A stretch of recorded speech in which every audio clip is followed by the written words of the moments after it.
We found all of these skeletons. We actually have 17,000 at the moment at the Museum of London, but there were lots more, and quite a few then have been reburied. And we have that because of the urban nature of London, so the development over the years, over the last 2,000 years, and then predominantly in the last 30 years or so of building within the city limits of London, has then revealed to us different burial grounds or areas that people have been buried in that we may no longer have known about or had records. And that's how we then have this amazing collection of skeletons.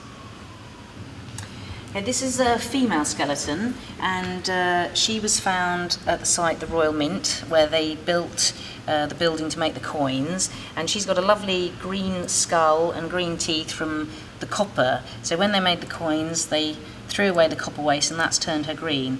And she's from the medieval period, and the rest of her skeleton you can see is a normal bone colour.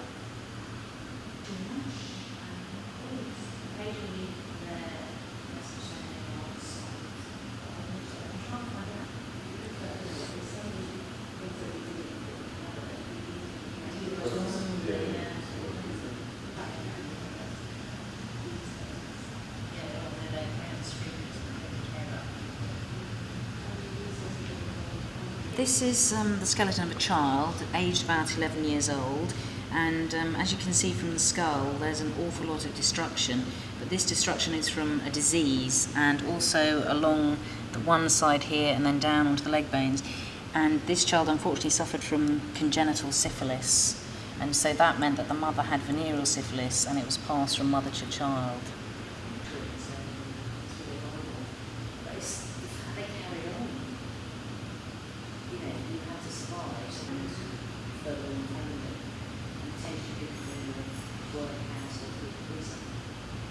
But interestingly, one of these, you kind of think that this one, she's gone good. She's got really sharp.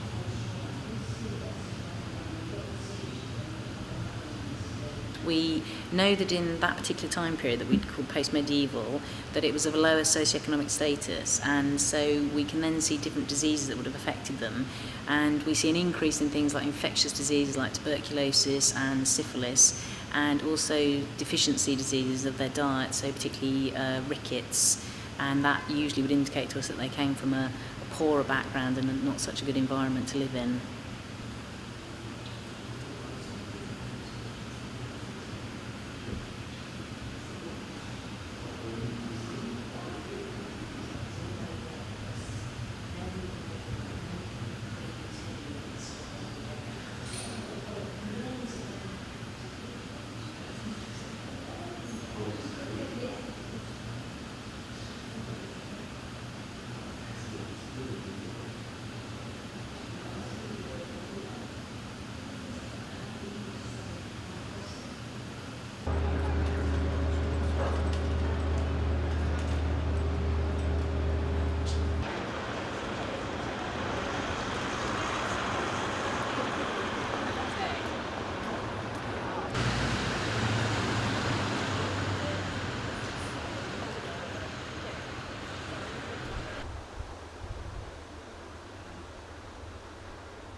The legislation that came in to protect the disturbance of remains in the 1850s was for a specific reason, and it created the problems we've got now of graveyards being full, cemeteries being full, and cemeteries being unsustainable.